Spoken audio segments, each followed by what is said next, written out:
Code 54957B1. So now we will recess to close session and return at approximately 6:30 p.m.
Hello and welcome to the August 19th regular meeting of the Palo Alto Unified School District Board of Education. In closed session, we took the following action. The board voted 5-0 to reject claims PAUSD-LD-25-26-01 and PAUSD-LD-25-26-03. The board also voted 5-0 to approve the adoption of the hearing decision regarding employee number 0819-225-197. Can I get a motion to approve the agenda order? So moved. Can I get a second? Second.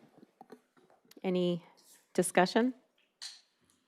Okay, let's vote on the motion. Student board member preferential vote.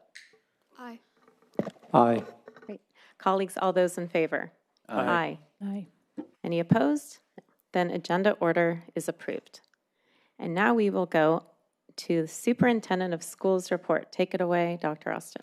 All right, thank you. Just for context, we moved my report to first now instead of last, and it's not because I'm important, it's because I'm going to give up my time. In this particular case, I'm going to bring up, well, let me back up a little bit. One thing that Ms. Siegel and I had talked about, and I think the board had a desire to look at a little differently, is making sure that we always saw a little glimpse of why we're all here, which are our students. And one of our priority areas is to serve and celebrate others, and we thought this would be a good time to do it just in the front of each meeting. So we're going to do our best to always have something here to celebrate and to honor and to highlight. And tonight we're going to do that through a little music in here, which we haven't done since I've been here. I don't know how long it's been, so this ought to be fun. We thought we'd start with something quiet, and so we thought we'd bring in some saxophones. But I'm going to bring up Kelly Martin right now, our Director of Visual and Performing Arts, to introduce our guests, and I'd like to thank our students and teacher for being here with us tonight. Ms. Martin.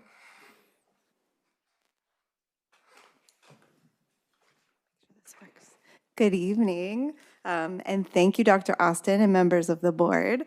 I am thrilled to introduce our student guest tonight and also our gun band director, Todd Summers. The Gun Wind Ensemble Triquetra Saxophone Quartet will be playing tonight. Hi, everybody. Thank you for having us. This is Kabir, Angeles, Elijah, and Hunting. They'll be performing excerpts from Songs for the Coming Day, Movement 8 by David Maslanka. Please enjoy.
Well, that concludes my report for the night. Boy, that was pretty awesome. And not to mention, we did not even know that our new board member was one of the people performing tonight until earlier. So what a night for you, huh? Pretty good. But thank you again. Just a snippet of one of a million things that we offer here at a very high level. And so thankful for the students for showing up tonight. Really appreciate it. That's it for me tonight. I really do try not to cry at board meetings, but I'm sorry, that was incredible. And thank you for bringing that joy to us here tonight. And thank you, Kelly, for all that you do. And thank you to all of the music teachers in our district. That was beautiful. And it was a wonderful way, not just to start out this meeting, but to start out the year. And so I'm going to introduce our student board members, and then they will get to talk and give their report. But first, I will give a very short introduction. So first, we have a returning board member. Yay, thank you. Ash Balasubramanian is a senior at Palo Alto Middle College High School. And Ash has taken advantage of many opportunities through Foothill College, including coursework in calculus, computer programming, and astronomy.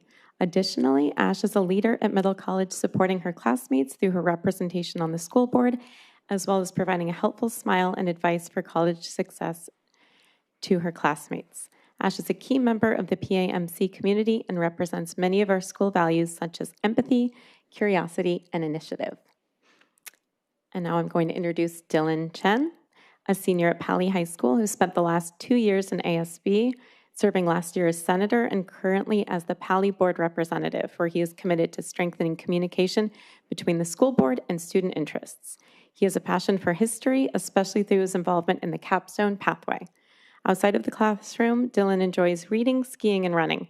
This past summer, he participated in an internship with the United Nations in Geneva, working with the International Trade Center. And our final board rep is Angelise Chang, senior at Gunn, and is excited to be serving as Gunn student board rep this year. This is her second year on SEC. Last year, she served as junior special events commissioner. Her favorite subject in school is history, but outside of school, she enjoys playing the saxophone, thank you, and competing on Gunn's debate team. And so now I will let the student board reps give their reports. Hello, everyone. My name is Aishwarya, and I'm PMC's student representative for this school year as a senior. This year feels especially big for us because we've doubled our student population and now have all 4 grade levels, 9th through 12th grade.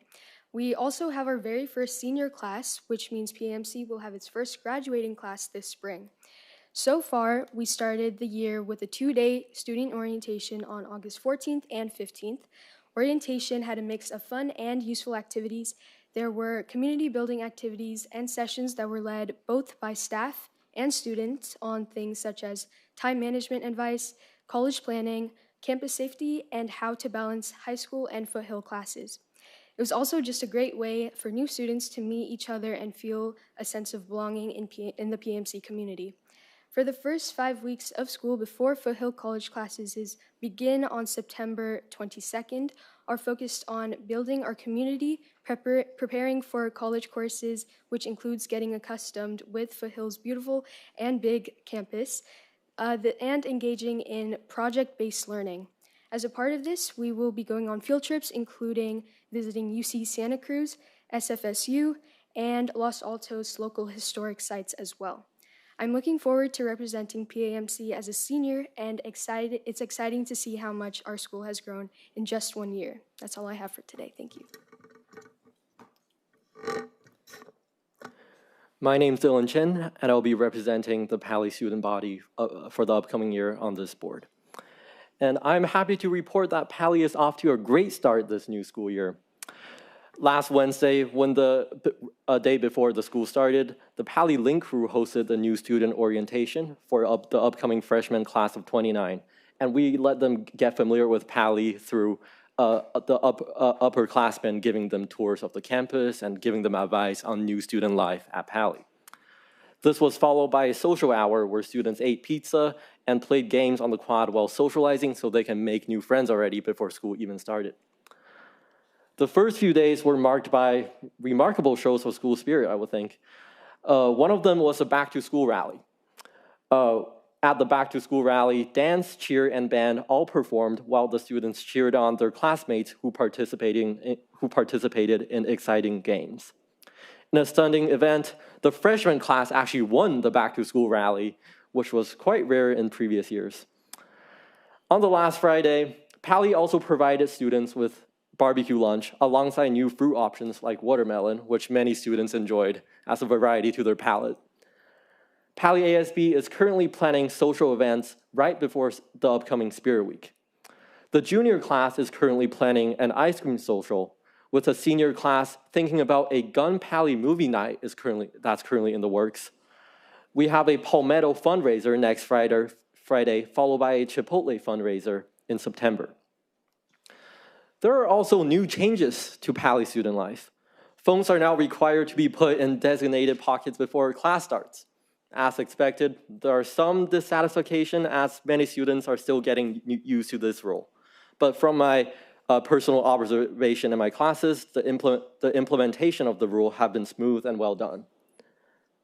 Pally students also got a new setup for their cafeteria over the summer.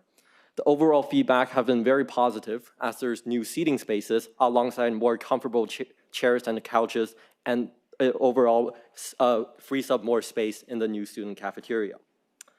And that's for today's report, and I'm looking forward to representing Pally students in the upcoming year. Thank you. Hi everyone, I'm Angelise, and I'm the school board rep from Gunn. This past week, we kicked off the start of the school year with a lot of events. First, we welcomed in the class of 2029 at freshman orientation last Tuesday. We also had our annual SEC retreat last Wednesday, where we brainstormed goals for the new year and got to work on planning beginning of the year events as well as homecoming. One of the new ideas we're implementing this year is the rally point system, which gives students a chance to win points for their class over the entire year's events, which is bringing homecoming week spirit to the rest of the school year. And we piloted this in our first ever Welcome Back barbecue last Friday.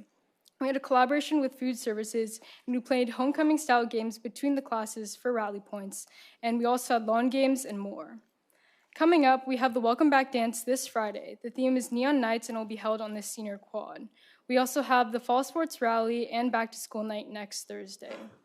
Aside from student activities, Spangenberg Theater is currently closed to install a new light system, and it will be open later this semester.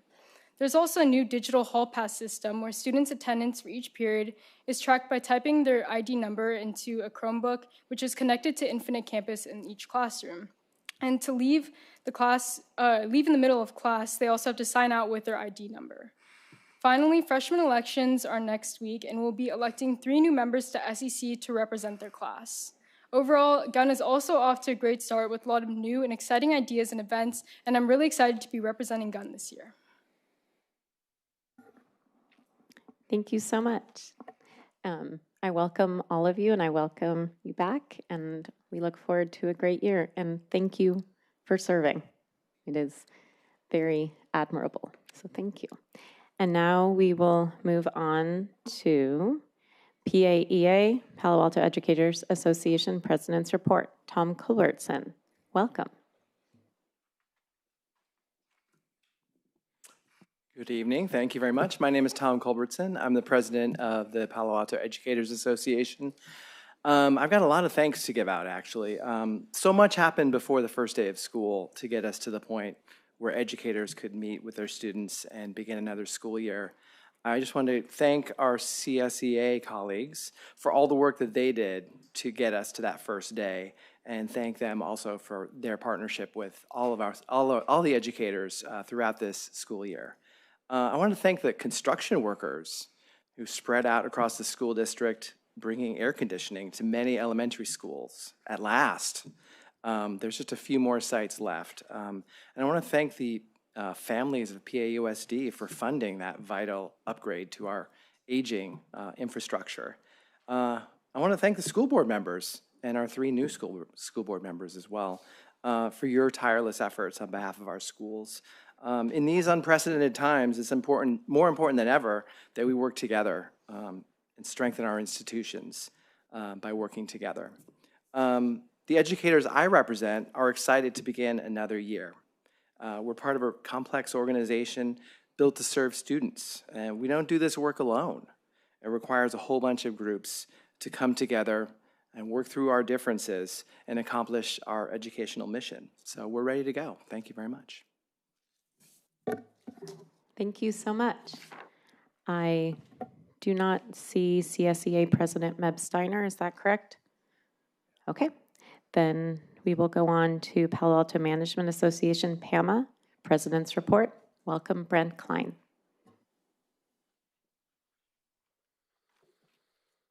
Good evening, and happy first school board meeting of the school year. You excited?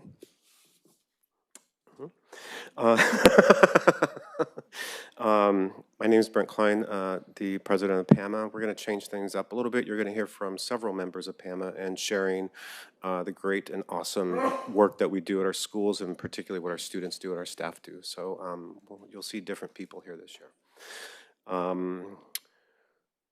Angelise, as a former band director, that was awesome. What a way to start a school board meeting.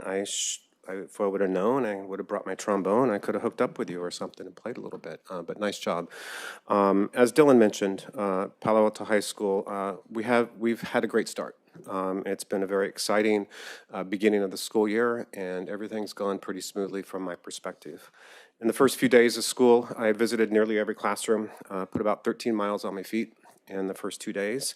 But what I saw was amazing. In every classroom, I saw students engaged and teachers sharing who they were, students sharing who they are, collaborating with their peers, solving problems, exercising their choice in learning. The student agency in action is what I saw every single class I saw. And it was supported by teachers who were intentionally and designing meaningful opportunities for voice and choice for our kids. This connects directly to the work that we get at our opening professional development time and creating opportunities for students to tinker. I had adults tinkering too, real life tinker toys. It was kind of fun. And to explore and to create things that they've never done before. When students are invited to take the risks and try and revise, not only do they learn the content, but they also learn confidence as learners. A big part of our strong start came from expanding the time for our professional learning communities to meet before the school started so that they could spend time in a valuable small group, which allowing them to analyze opportunities for students, look at the barriers that we have in our system and see what we can do to remove them, collaborate on lessons, and set clear goals for our student voice and agency. Already we're seeing the results in our classroom. The energy has been pretty strong. And I attribute it to what Dylan said as well. Cell phones are away, engagement is a little different than what you're used to. We're grounding all of our work this year in our PAEA values, which you've probably seen on our flags around the school, but we're really intentionally talking about it and wanting to see that everywhere.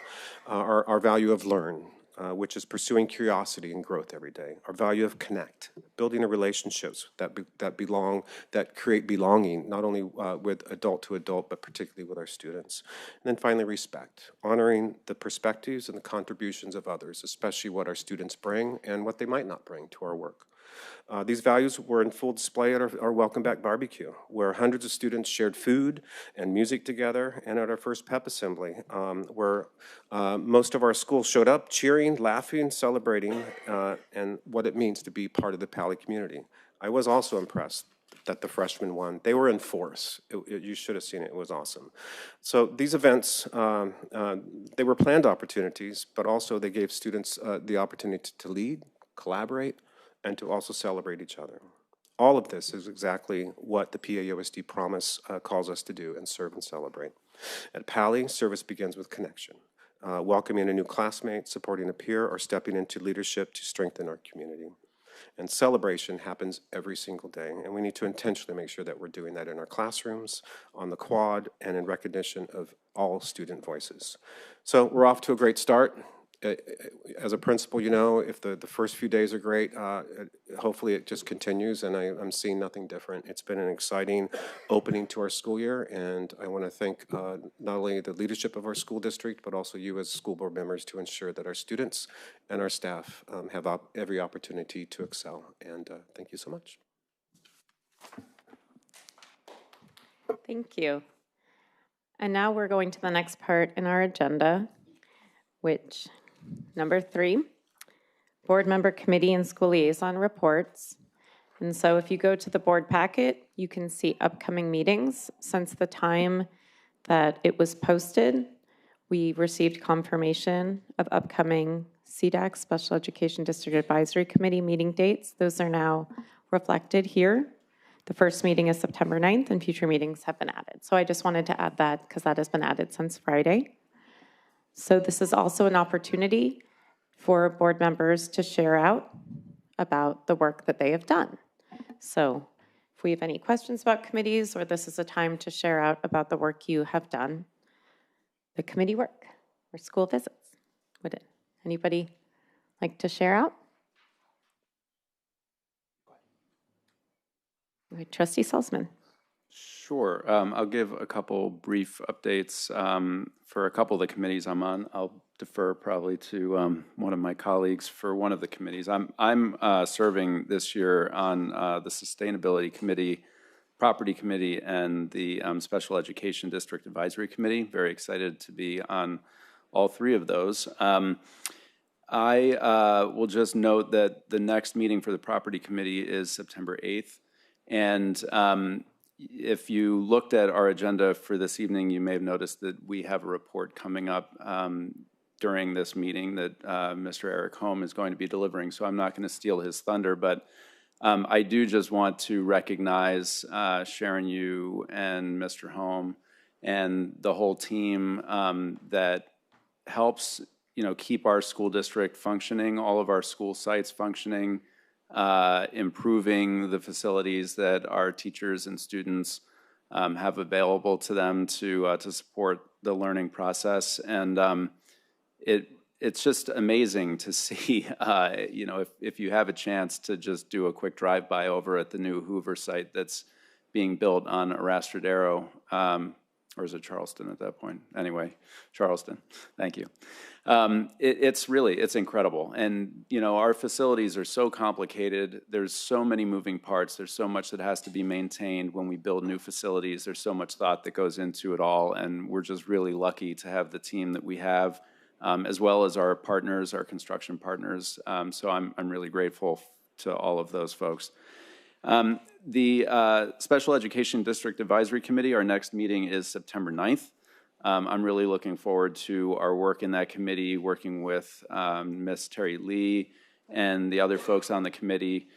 And there, one of the things that I'm really excited about is the process through which we're going to identify and prioritize opportunities to have a really positive impact on our students with disabilities.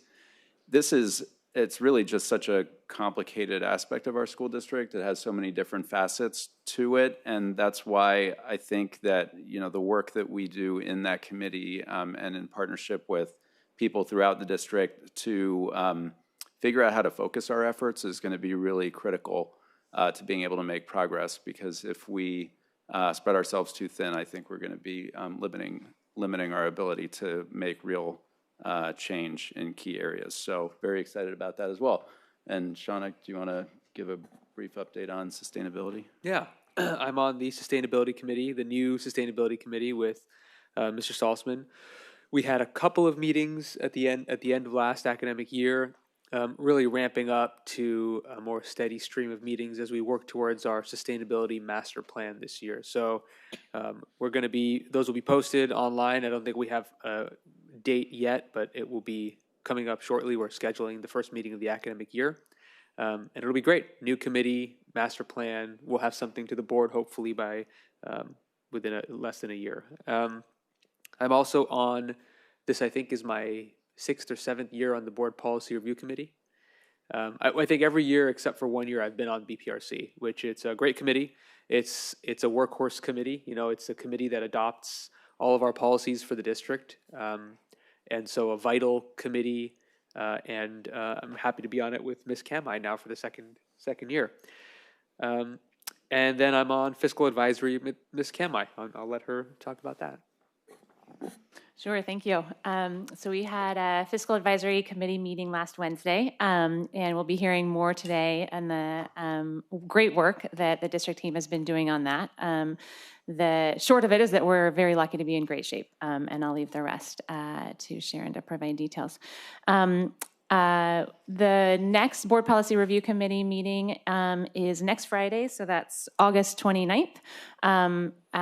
We spend a lot of that time making sure that our policies are in compliance with new state laws that come out, making sure that we're updating all of our policies regarding to documents, an employee, and other issues that affect the district. So look forward to another year of that work. I am also on the City School Liaison Committee meeting. We are having our next meeting on September 11th in the evening. That is a committee where we spent this spring talking about different ways that the city schools can work together. We talked about bike safety, we talked about mental health, and I look forward to exploring that partnership more as well. Thank you so much. Yeah, Trustee Chu. I was very honored to do some first day visits at the schools that I'm now school liaison for, and I'd like to thank Principal Amy for a very warm welcome at Nixon. It was very sweet to see the new kindergartners excitedly wearing their first day of kinder hats. I then moved on to Green, where I spent a couple of hours mixing with new middle schoolers and enjoying playing first day bingo with them. I also went to Walter Hayes, where I got to meet the TK and the K new kids again, super excited to be in big school and getting their first safety briefing. So I'd like to thank Principal Wong for welcoming me to Walter Hayes and Principal Courtney, of course, for welcoming me to Green. I'm looking forward to visiting Duveneck shortly as well. In terms of committees, I am also with my colleagues on the City School Board, as Trustee Kamai outlined. The first meeting there will be September the 11th. I'm also on the Property Committee and CDAC, and I look forward to getting involved with that work also. Thank you. I'll share a couple of events that I went to that are different. Nearing the beginning of the school year, there was a district leadership retreat, and I was honored to have been invited and to take part in part of it. So I just wanted to share a little reflection on that. It's centered around the book that I've started reading, haven't finished reading, but it's titled Unreasonable Hospitality. And I thought about it a lot in terms of it ties to our PAUSD promise goal of serve and celebrate others. And this theme, created by Dr. Austin, was patterned after the Hulu TV series, The Bear. So the goal of the retreat was to prioritize, even within our established priorities, the PAUSD promise to truly serve and celebrate others, as well as discussion on how to really give unreasonable hospitality to our students, teachers, staff, and families in the theme of serving and celebrating others. So I want to thank you for organizing that retreat. That's a very short blurb of a 8+ hour event, maybe more. So it was inspiring, and it allows the staff and the district to start the year on a great note. I also want to thank Gun Principal Wendy Stratton for inviting me to attend Gun High School's Instructional Council Retreat. One of Gun's themes for the year is a bias towards action. And the speaker, Michael McDowell, he focused on how to lead with clarity, move beyond motion, and take meaningful steps that impact teaching and learning. And part of the session that I found very interesting, being a former teacher myself, was focused on PLCs and how to bring action to the PLCs. So certain things that stood out to me is the importance of agreeing upon a problem of practice that is linked to data, then outlining specific actions students will take, specific actions teachers will take, and then specific actions and assessments that will be used and presented on a specific time frame. So I left feeling very inspired, and I'm grateful for the teachers for doing the work, because it is a lot of work. And I also had the privilege of attending PAUSD's inaugural celebration of belonging. So I want to thank organizers Lana Conway, Amanda Boyce, and Christian Munez, our student and family engagement specialist, our SAFE specialist, as you might hear us refer to them. There were over 300 RSVPs and nearly as many in attendance. So the goal was to build communities within communities here in PAUSD. And I can say after attending this event that the goal was achieved.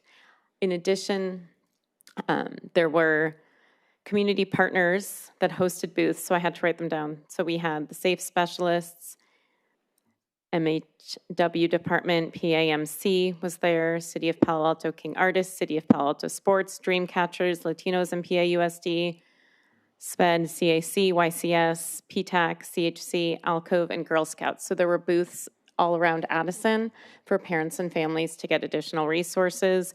My favorite part of the event included a student panel consisting of 5 students. And so I think there was 5 students from Gunn, 2 from Pali, and 1 from Palo Alto Middle College. And so I want to express my gratitude for students to taking time out of their summer. School hadn't started yet because they all shared their fondest memories of when they felt heard and seen in PAUSD. And they also shared where we need to increase our efforts to ensure that all students feel heard and seen. So at the end, we repeated, we see you, we value you, we belong. And so it was a reminder, thank you, Lana, for having us all repeat that when we center belonging, we create a foundation where every student can thrive. So I would like to thank you for that. I also want to thank Fairmeadow Principal Mr. Winslow for inviting me to visit Fairmeadow. It was one of the busiest days of the year. It was 4 p.m. the day before school started. So it was right when everybody is getting their teacher, their schedule, but he graciously invited me. We walked around the school and we talked about new construction, and he shared all the exciting things that are happening at his school. And then he also invited me to the Friday of the first week of school. There was a back to school, I guess we can call it a food truck dinner celebration. And so I want to thank the PTA because it was a great community building event. I'm almost at the end. Gunn High School, thank you for inviting me to the first day of school visit. It was wonderful to walk around campus, see all the amazing construction renovations, and also enjoy the seniors in their senior royalty outfits. And finally, thank you to El Carmel Principal Mr. Argumedo for allowing me to share in the joy of welcoming students on the second day of school. The joy was palpable, and I was honored to get to greet each child as they walked through the balloon arch. So with that, do we have any questions on committees? The only thing I wanted to point out is that when we look at the upcoming committee meetings, the SCC SBA Lunch and Learns, that was something I really took advantage of my first 2 years. These are Zooms open to any school board member. That's not a specific just liaison to attend, but in these lunch and learns, it's different school board members from Santa Clara County. And it's a great way to network, and you discuss topics of the moment, and you also, the Santa Clara County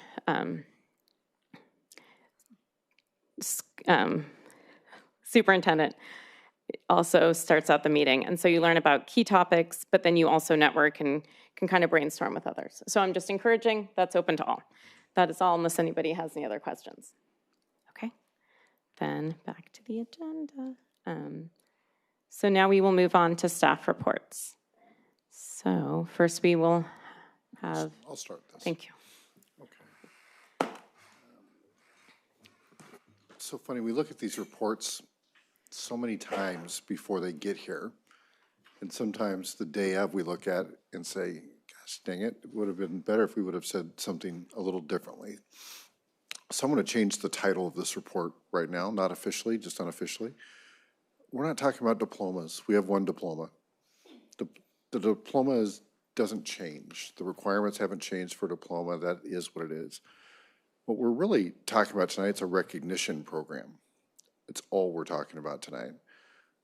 In this particular case, it already exists. We're just talking about how to better market, share, and recognize students who are doing some pretty awesome things academically. In this particular case, the first couple parts exist at Pali, and they're being considered at Gunn. I expect them to be in place next year at Gunn also. But this is supposed to be an easy thing. This is recognizing students who are doing amazing stuff, and I want the anxiety to be down on this. If it starts to get high, then that means we're missing the mark, and maybe we're barking up the wrong tree here. But this was done, brought forward not directly, but indirectly through the request of community and school board to say, we should honor the people that are doing things on this space as well. I feel really good about where we're starting. I'm just going to recap a little bit from our last meeting in June. When I spoke to Dr. Che about, this space and these efforts, I had forgotten that she came from one of the real premier high-end institutions in the country in Illinois, and some of what we're looking at here are just things that places like her previous district did and followed. So if it's feeling really new, it shouldn't. These are things that are here. The difference is how we're going to package it up and then move forward in the future. But Dr. Che, it's all you. Thank you, Dr. Austin. In response to the board and community interest in more rigorous academic access and recognition, we're working to launch PAUSD Advanced Diploma next school year, building upon the foundation of existing AP Capstone Diploma College Board program. This College Board program emphasizes that students build skills in research, collaboration, and communication. When we first launched the program about 8 to 9 years ago, there were only a handful of schools starting the program, but now nearly 1,500 schools are offering and recognizing student achievement. So we have many models to draw from in terms of recognizing student achievement. We launched AP Capstone program, as I mentioned earlier, about 9 years ago, providing students the opportunity to earn AP seminar and research certificate. Students who also complete and pass 4 additional AP exams based on the College Board requirements are then awarded the AP Capstone Diploma. We introduced the program at both Poly and Gunn, but based on the student interest, we're currently offering it only at Poly. However, we have initiated conversation with the Gunn administration to reintroduce these courses in order to provide equitable access. Middle college high school students take Foothill College courses directly instead of AP classes, which is our third high school that launched last year, which makes the school unique. We can also explore meaningful ways to celebrate student academic achievement. Expanding on the College Board requirement and in response to the strong interest in recognizing student achievement, we're working to build the PAUSD Advanced Diploma program, in which will include additional aspects that demonstrate student interest, agency, and future-ready skills through opportunities such as the Great Minds Speaker Series and internships. For example, PAUSD's 40-year-old partnership with Lockheed Martin already includes screening for qualifying SAT scores. So it's a practice that's already in place in some programs within the district. We have planned to work with the teachers, counselors, and administration to finalize the criteria by the upcoming spring. Our new dual enrollment and career pathway counselor, Ms. Ho, will be hosting info sessions and working on outreach as we build this program. We're very lucky to have Ms. Ho, only her day 10 of her new job at PAUSD, and at this point, I'll turn it over to her. Good evening. In just my first 10 days here at PAUSD, I've been received with warm welcomes, a great orientation, and wonderful resources. I'm very excited this project is one of my responsibilities, in addition to supporting dual enrollment and career pathways. The AP Capstone program is a nationally recognized pathway that fosters college and career readiness through advanced skill building. Many districts highlight student achievement through stole ceremonies and transcript notations. Stoles are typically awarded at graduation as a symbolic recognition prior to the official release of AP scores, while transcripts provide the validated record once results are finalized.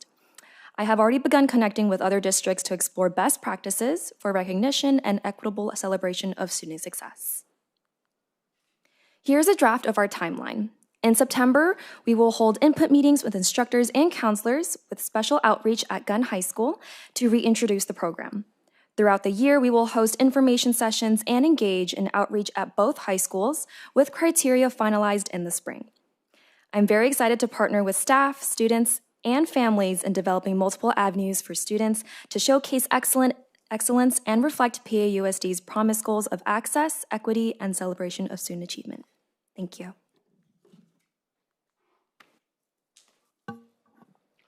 Thank you. That concludes the presentation. Do we have Public comments. I see one public comment. Stephen Davis. Good evening and welcome back. This is a really impressive program. I look forward to, and I may not have been able to hear you clearly, what we're planning to do for the students at Middle College that sort of maps onto this in a sensible way. Thank you. Thank you. Colleagues, we'll start with the student board. Even better, Dylan, Chen, thank you. I would like to first thank Dr. Cho for her work regarding the capstone program here in PUSD. As a board rep that have been in conversation with various stakeholders of PALY's own robust AP capstone program, there have been a few concerns over the proposed advanced diploma. PALY's AP capstone program is unique in the sense that it consists over 10% first-generation students with a 100% pass rate among these students, meaning you got a 3 or above on the AP seminar or AP research tests offered by College Board. And various stakeholders, including students, have been concerned that the new proposed advanced diploma, its new additional 5 to 6 requirements, could add increasing academic pressure and higher the achievements and higher the expectations for various students currently in the pathway, and could be detrimental to the focus on equity and focus on fairness of the current pathway. Therefore, I would kindly invite Dr. Cho to visit the PALY AP capstone pathway and be in conversation with PALY students and PALY AP capstone teachers so we can work together to make this program better. Thank you, Dr. Cho. Thank you. Any here or just go to board? Okay, I'll go to, okay, yeah, great. I'll go to Trustee Kamhai, and then we will go to Trustee Durrell. Thank you so much. So I also want to thank Dr. Che for all the work that went into this and the conversations we've had. I really appreciate the desire to recognize folks for the work that they're already doing. I also really appreciate the timeline slide, which emphasizes that this is a pilot project and that there's room for input from stakeholders. I appreciate what you said about making sure that this is available to all students in some form, and it sounds like there's already conversation, if I'm understanding right, about rolling this out at Gunn so that it's accessible to students at Gunn as well. My main questions are about the criteria slide, and I'll just, I guess, go through them. One, I think in particular about including test scores. So for AP scores, as mentioned, the scores don't come out until summer, so there's going to have to be some kind of timeline or expectation or prediction part that would go into who gets awarded that. And so I just wonder we might need to be careful about saying that this diploma includes folks who've received an AP diploma, since the College Board won't have released those scores yet. I would be curious how other districts do handle that. I'd also be really curious if there are other districts that include ACT, SAT scores. My concern is that any PAUSD recognition or diploma would focus on coursework or scores that occur within the district and not college admissions exams. I worry there's already enough pressure on those scores, and then adding it as a requirement for a PAUSD recognition might just increase stress. It's different than the other things listed. It's not about coursework performed within the district, and it adds visibility to a largely out-of-school test that's normally fairly confidential. And then the other question I have is just about those criteria, and this is just whether it's an and or an or. So there's the slide where it talks about the speaker series and the internship, and I wonder if if all of those have to happen, or if some of those are grouped and could be alternatives.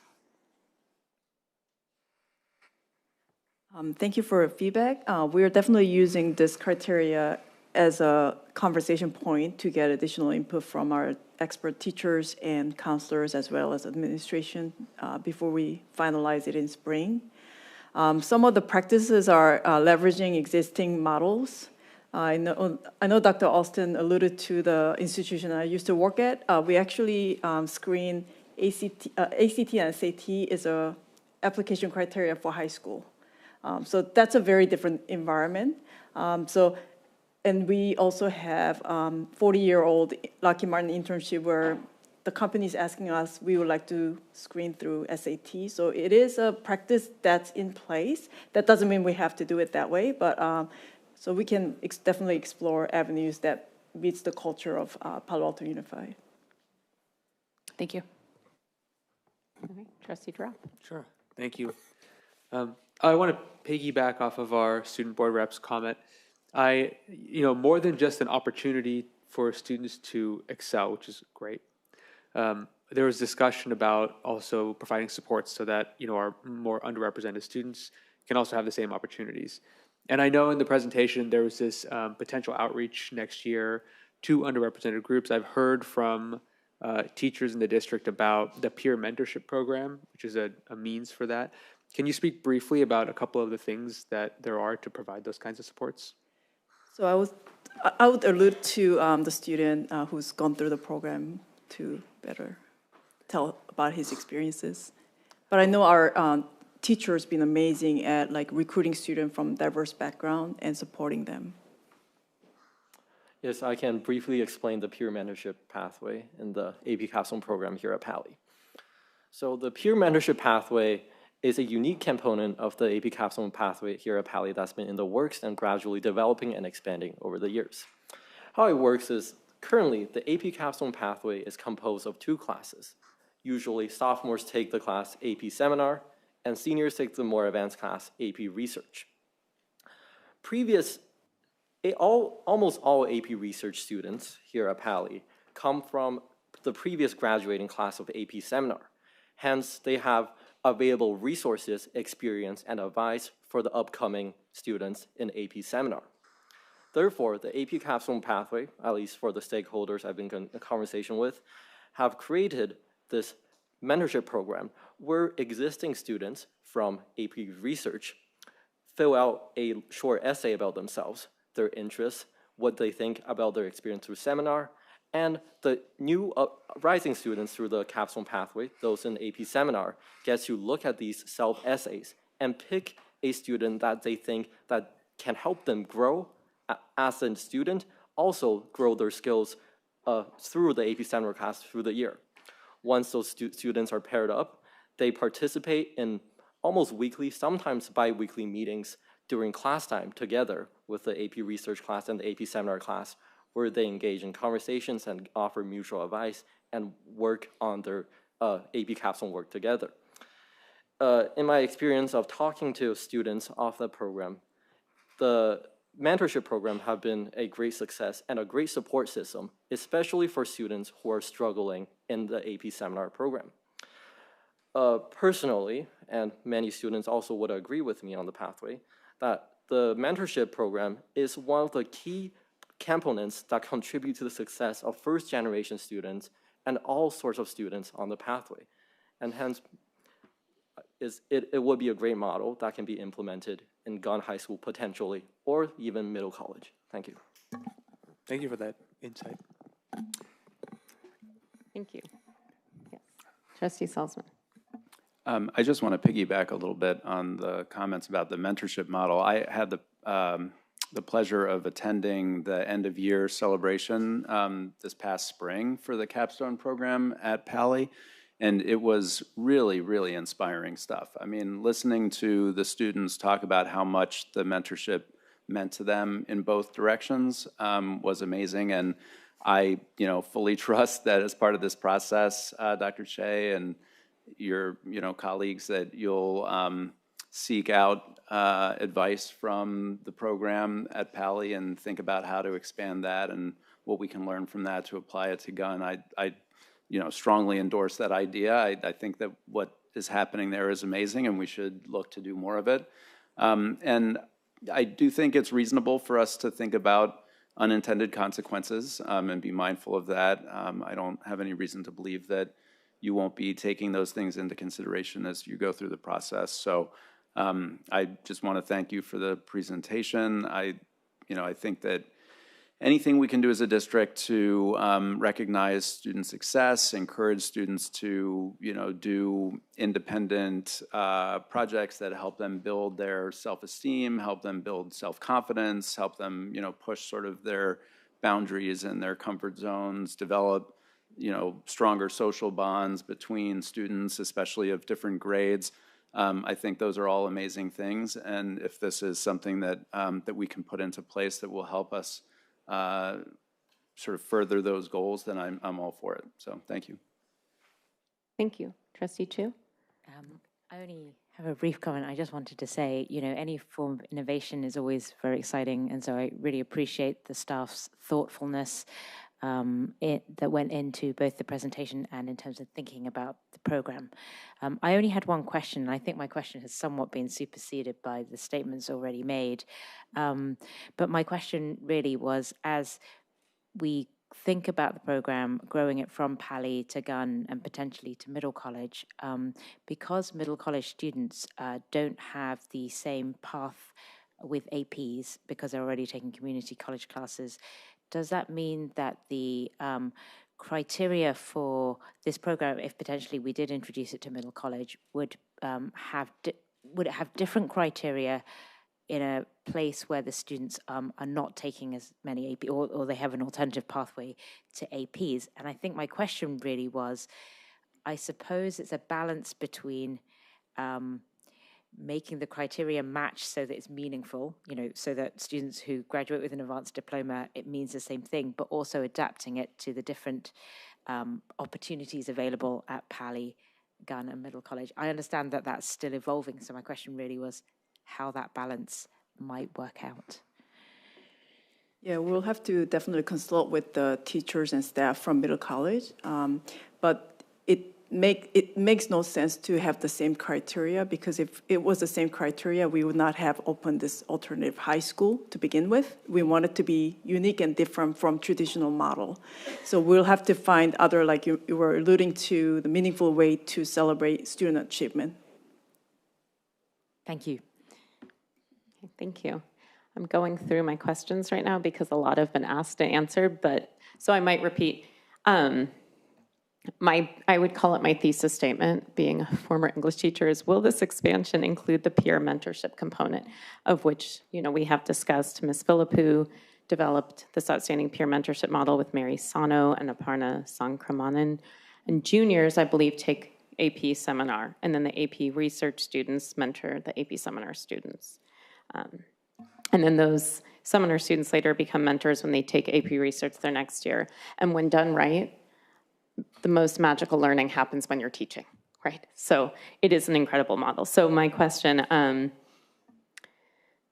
is, what are the plans for sustaining, if we're gonna try, I guess, what is the plan? Or we don't know yet, but because we're going to have these discussions with teachers, and I guess what I'm saying is we've heard from students that this is an incredible program. I know that you all know it's an incredible program that includes a peer mentorship, that hopefully there will be time, if that's going to be part of the expansion, for teachers to be able to collaborate, have significant PD time across the districts. Like, what are the plans for teacher partnerships and ongoing collaboration is my question. Yeah, I'm very hopeful that will happen, because we did have a teacher at Gunn that was interested when we were first trying to launch the program. Unfortunately, we didn't have enough sign-up. We had about 15 sign-up to begin with, so we were kind of on the borderline. I really wish we had started then. Sometimes it just takes starting it first to then expand and catalyze that movement. But it's never too late, and I know that they're interested in the idea. And what's just great to hear is it's, here we don't know, all that we get in a board packet is words and some graphs and some data. But what we're hearing here is that people have thought about ways to partner between the two schools, are aware of, so when Trustee Salzman and I visited AP Capstone last spring, we both left there thinking, what an incredible program, let's amplify it. And so it seems like the goal is to amplify the amazing things that we're doing. So I just want to thank you for that. I have a couple more questions, some of which weren't asked yet. So internship, I see that as one of the check marks that we need to accomplish. So will the new dual enrollment and career-themed pathway counselor help students find internships?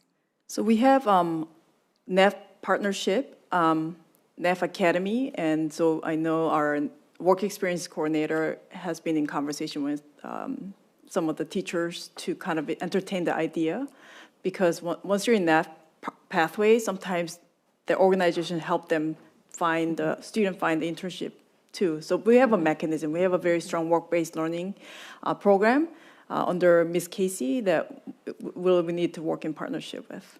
Okay, just because if it remains, if when the staff is working through all this, if it is one of those check marks, I would want to know that internships are available to all students and that we're ensuring outreach to each and every student. As I've heard that internships are really hard to get, or maybe you need to have a special connection, or so knowing, I think it would be good to know more about that. Okay.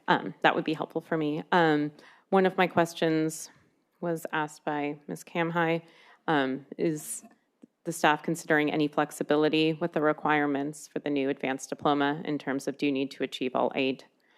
So as we continue to discuss, that was a question of mine. And I'm also wondering, as we're looking at AP classes and we are hearing about AP Capstone, which is increasing access for all students to not just take an AP class, but to thrive in an AP class, if we're considering, or if the district might consider professional development plans for AP teachers to share best practices, how are we increasing access? How can we increase access? Looking at different models. And I just wanted to, another question is, will AAR still be offered at both schools?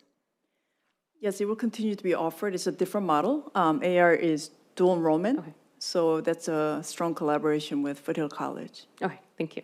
And the Great Mind Speakers series and the oral defense requirement, as those are both check marks, could you elaborate a little bit? Thank you. Yeah, the Great Mind series, actually, Dr. Austin was there when we entertained this idea with Stanford University, because they are highly, their intellectual capacity and resources is really top-notch. And it would have been really nice for some of the professors to come and share their expertise with our students and ignite their passion and just help them explore different careers that are available and what will exist in the future. So we have begun that conversation, but it doesn't just have to be with Stanford, with other institutions as well. We have our existing career speaker series. The idea is to really attract more speakers that's academic driven, because right now, because this is really academic distinction, right? Mm-hmm. So that's what we're trying to highlight. But would it be, is it something offered during the school day, as not all students are able to access opportunities outside of that school day? So something would be offered like during the lunch hour, or? Yeah, we're gonna have to find those avenues, but we'll make it accessible to all students. Okay. Yeah. Pop in 2 things quickly. Stanford has volunteered this. They want to do this with us. We're excited about it. One thing, our partnership with Stanford is unlike anything any partnership between the district and Stanford ever. It is so good right now, and they want to work with us and do these things. The other thing, just before we go too far down this, it's a recognition program for kids who are exceptional in these areas. If this turns into something where it's an expectation for students, and I'll pull the plug on it in a second, that is not what this is. And I'm not saying that's what people here are saying. I just want to be really clear that that is not what this is about. AP Capstone is a pretty amazing thing in itself. Those 2 courses are put together for entry points for students that can access the material, and then you put on top of it caring adults and a big support system. That's such a win. As a principal of an avid national demonstration school, that would have been exactly what we would have said. You do these 2, you're good. Now just get good grades, show up every day. That's great. That's already exceptional. The AP diploma is not ours. It's just recognizing an existing program 4 additional AP classes, that's pretty exceptional. And I don't want to be any part of driving students into that are not prepared, ready, want to do that. So I just want to be really clear that this is not an expectation to start driving students in and let's come up with a lot of programs to support kids to get in. That's not what this is. So I just want to be really clear. And then the exceptional criteria, the additional criteria, that is for, I don't know, people I didn't know in high school, but we have a lot of them here. And so for some kids, I was going to tell you quickly, because people fill in gaps. I've never been against acceleration or runners running. And this is the case to just celebrate the kids that can go do that. It's awesome. That's not everybody. It wasn't me. I had other things I was good at and got celebrated. But some of the kids that can get celebrated here aren't good at and wouldn't have been celebrated for the things I was good at. So that's all it is. I just want to be really clear what we're talking about. When you get to the top part of this, we're talking about this many. Just for context, I did pull our results for National Merit semifinalists. We're about 50 to 80-ish a year between the 2 comprehensive high schools, and now we'll have a third, and we'll start collecting some data there because they can still take and should take potentially the exams there. So we're talking a max of 80 kids if we went with that criteria. If we want to start chipping away at that, then that's a conversation we should have. But this is really, I just want to be really clear. I'm not trying to beat a dead horse here, but I just want to be careful that that's really helpful. it doesn't go sideways on us. Okay, thank you. So thank you, Dr. Che, for this presentation. And also thank you for emphasizing that we will be gathering feedback, because this packet is here, the presentation is here before the step 1, right? And so this is how it works. But then if you look at step 1, it's gathering feedback from teachers, counselors, administrators, and other stakeholders to ensure the program's goals align with the district's vision and priorities. So I just want to make that clear, is we will now embark on step 1, and we will continue to gather information along the way. I think it was helpful to hear you refer to it as a recognition program, Dr. Austin, changing the lens of it. Words, I think word choice is really important. So that was really helpful. I don't have further questions. Does anyone else on the board have further questions at this time? Any student board members? Okay. Thank you so much. Then we will move on to update on summer projects 2025. Eric Holm.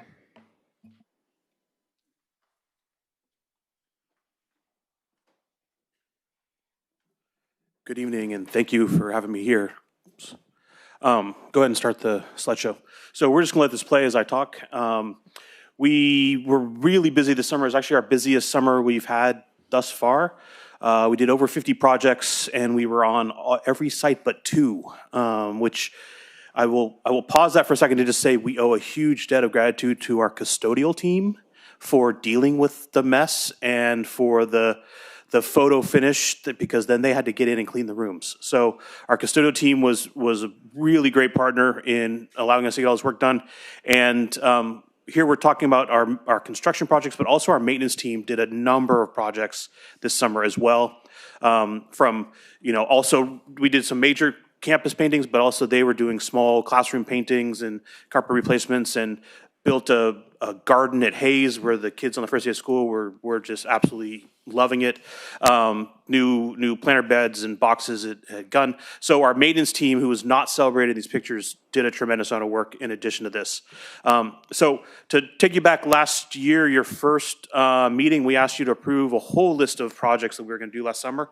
And this is the outcome of that. We start early in the year, and we just sent out the email to our principals this week to start planning for next summer as well. But this summer we did electrical upgrades on 8 different sites. It was a year-long collaboration with the city. We hoped nothing would go wrong, and of course everything went wrong, but the city was great. They were dynamic. They moved and adjusted their schedule. Everything was delayed, but we got it in time. So that's the nature of construction. And so we were doing all those electrical upgrades to plan for the HVAC upgrades that will continue next summer. We've been sort of chipping away at HVAC every summer. We did do some classrooms this summer on a couple sites. And then we had 3 new playgrounds that we built that were new, accessible, inclusive playgrounds. Very exciting. If you get a chance to go by a Loney, it's just absolutely spectacular playground. And we will be doing more next summer. And so that sort of continues. A lot of the work we're doing is sort of like painting the Golden Gate Bridge. It just never stops. So we were painting campuses. We were doing new roofs. We also had our bigger projects. We had several projects at Gunn that were finishing up, some classroom buildings. We started the Green Library project, and the Hoover project is well underway and is a very exciting project as well. So, and then also our softball projects. So we're doing sort of everything from the small scale painting and little pathways to the really massive projects. And it was a very busy and fast summer, but we appreciate the work and appreciate everyone's patience and the community's patience with us as we had all of our sites closed for all this construction. So thank you. Thank you so much. Do we have any public comment? Yes, Stephen Davis.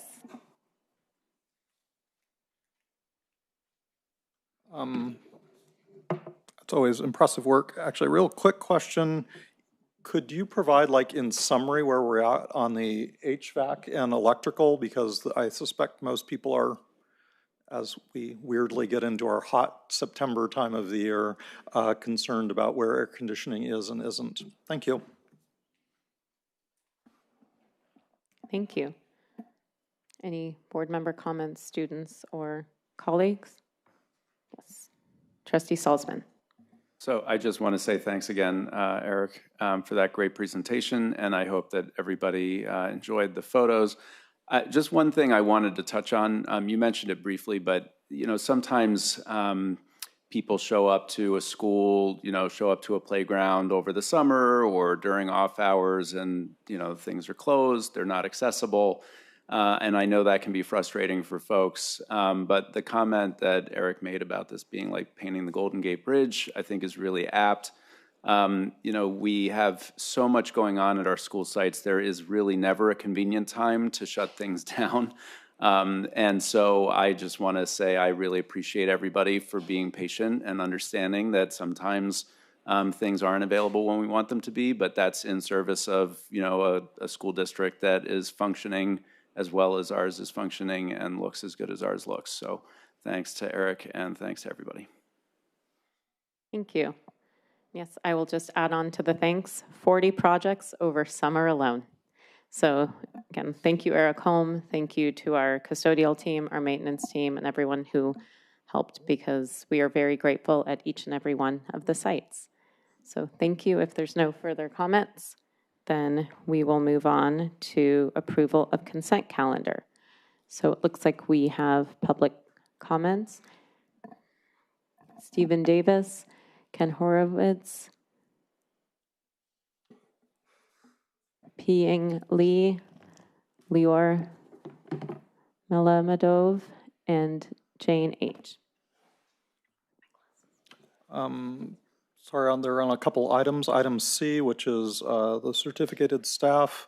It is nice that the special education teachers are now listed as teachers, but it is now no longer possible to track staffing changes for both special ed and general education. I have heard anecdotally that there has been a lot of turnover in the special education department this summer, but it is no longer visible in the reports. I hope the board is sufficiently concerned with staff turnover to be interested in both what departments and schools turnover is occurring at to request this important information. Note, and I think, and I cannot confirm, that we've had over 100% turnover in our mod severe extensive support needs teachers in middle school. I'm not certain about that, but there's been a lot of turnover in those programs over the last couple of years. This is not to blame anyone, but it would be really nice to know what's going on. On item D, also, this is classified staff, a very large number of turnovers in special education. It'd be really nice to know if this is new this year or a continuation or just annual turnover at this point, typical. And then on item F, did you guys notice we have 6 categories of principal salaries? Perhaps that should be revisited. JLS is basically as big as our high schools, and based upon my very brief experience, our middle college principal has a very complicated job coordinating between 2 rather different school systems. But 6 job categories seems excessive. And that's it. Thank you. Thank you. So we have Ken Horowitz, followed by Ping Lee. Good evening. Ken Horowitz, I'm a longtime resident. I wanted to comment on 5B, the School Wellness Committee. My understanding, district has had this committee for a long time, but they never had any board members on it. And just curious about what, and I'd love to hear from members Siegel and Dornett, what they're going to contribute to this committee that hasn't been done in the past, because I seem to feel that there's more that needs to be done in regards to wellness here in the district. And we had a presentation a number of months ago at the school liaison meeting about the JED Foundation, and I still believe that this is a necessary step. So I'd love to hear from you too, what you plan to add to this school wellness committee. Thank you for your time. Thank you. Ping Lee, followed by Lior Malamadov. Hey everyone. So I'm here to just express and share my enthusiasm for the Wellness Committee. I'm so excited that we're going to be able to talk about mental health and wellness. I also want to share that I often serve as an entry point to the community partners and resources out here in the wider Palo Alto community. So maybe an introduction would be great for some of you who I have not yet to meet, and I hope to talk with you more. My name is Pei Ying, she, her. I'm the current director of community partnerships at Project Safety Net. Really long history, 15-year history of being in Palo Alto and in the region. We are a coalition and community organization that works to mobilize community support, community resources for youth suicide prevention and mental wellness. In some of our recent years, we worked on community outreach, education, training around youth mental health, suicide prevention for both teens and adults. In our most recent year, I've been really excited that we've been rebuilding a coalition, a network who wants to collectively address things like youth well-being, youth resiliency, youth suicide prevention. So I think the step of having a wellness committee come to fruition with some of the board school members is great, and I really want to make sure that it's such a two-way street for community partners like Project Safety Net, our network of local ecosystem service providers, young folks, parents, guardians, educators are at that table as well. And yeah, just want to share that my enthusiasm. So thank you, everyone. Thank you. We have Lior, followed by Jane H.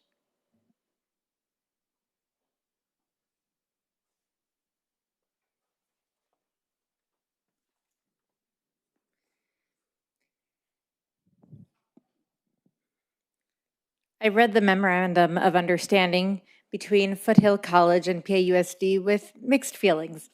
On the one hand, it's great that multivariable calculus and linear algebra are once again being offered for college credit.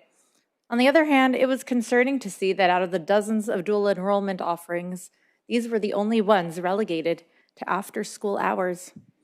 I recognize that multivariable calculus is not a typical high school offering, and we are not a typical school district in the best way possible. There are a significant number of kids here who want, need, and are ready for this level of math. They should be able to get their hard work recognized in their GPA. They should be able to take math during the school day along with their friends and other levels. Beyond the convenience factor, it would serve to signify that we as a district recognize the value of high achievement.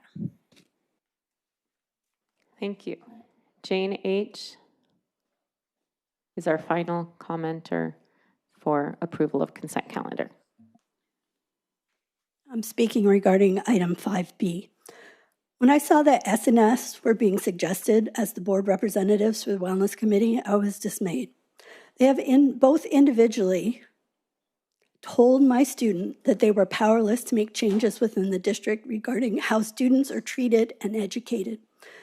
If they are of this belief, then how could they possibly be of use on such an important committee, a committee which literally may save a life, unlike the 2 we've lost already this year? When elected officials send these messages to students, it instills a sense of hopelessness and not inspiration.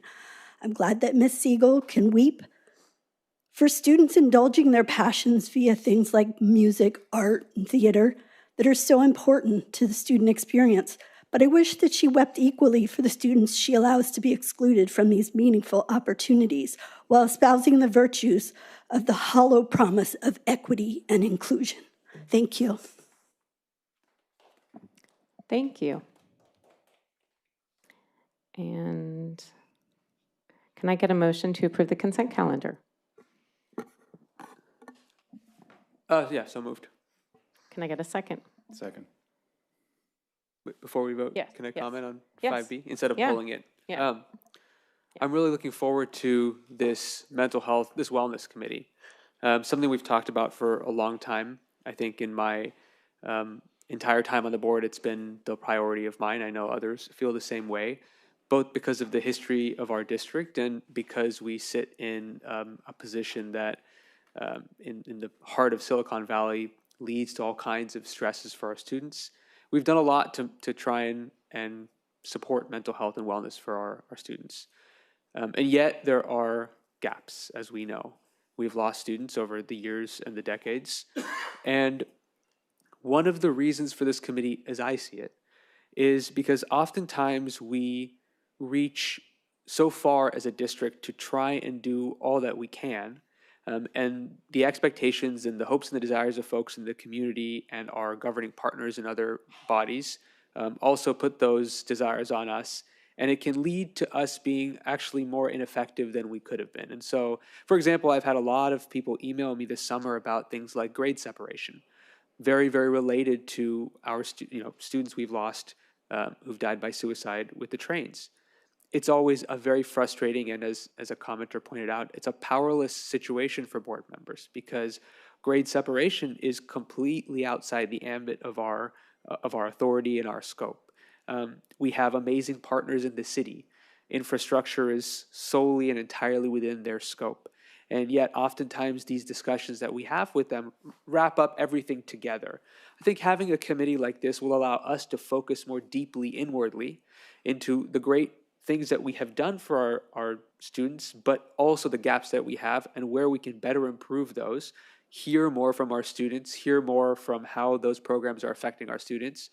And it will allow us, by having board members on there, more effectively build partnerships with community organizations, with our governing partners in the city, so that there can be a more appropriate sort of allocation and delegation of responsibility. So everybody in this community can focus on their role in making sure that all of our kids are safe. So I'm really glad that this committee is in the incarnation that it is now. And I expect that it will lead to a lot more power for all of us to have a little more handle on our students' mental health. Thank you. I couldn't say it better, so I will let your words stand. That was really good. So now, any discussion beyond the topic? Then we will have student preferential votes. Aye. Aye. Aye. All board members in favor? Aye. Aye. Any opposed? No. So then it's unanimous. Consent calendar is approved. And now we will move on to action items. Resolution number 2025-26.01, a resolution of the Board of Education of the Palo Alto Unified School District authorizing the issuance of Palo Alto Unified School District General Obligation Bonds, Series 2025, and actions related thereto. It is recommended the Board approve resolution number 2025-26.01.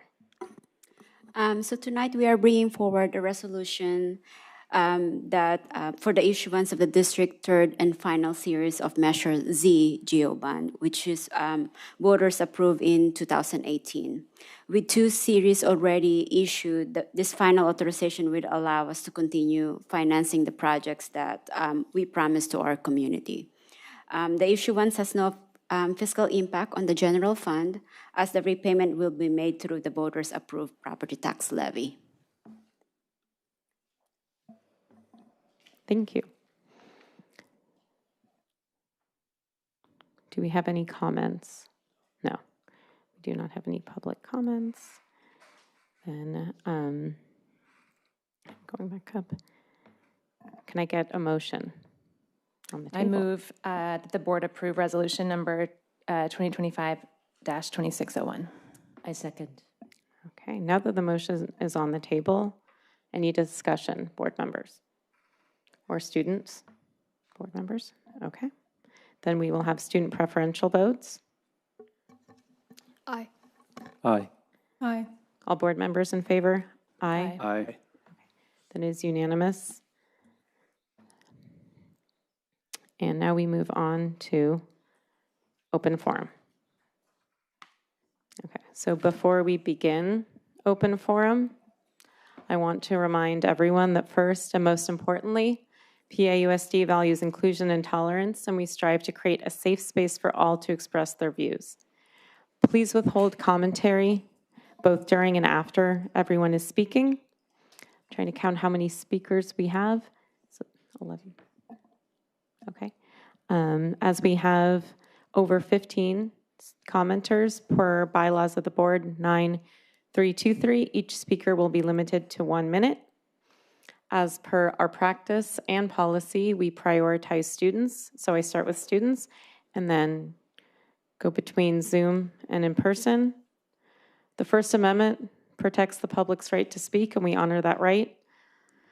At the same time, I encourage all speakers to remember that our students are listening.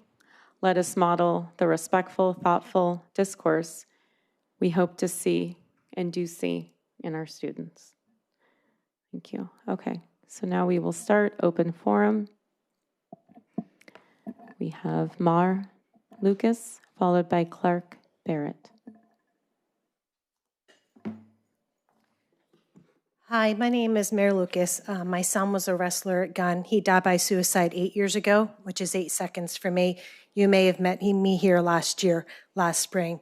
I wear his thumbprint near my heart every day. My grief's only eclipsed by the sadness that he was in so much pain. I'd like to share a few stats with you. In 2024, 20% of high school students nationwide seriously considered attempting suicide, 10% attempted. So at PAEA, that means 400 considered and 200 attempted, probably at a minimum. Imagine if 200 students at PAEA had cancer. How would we react?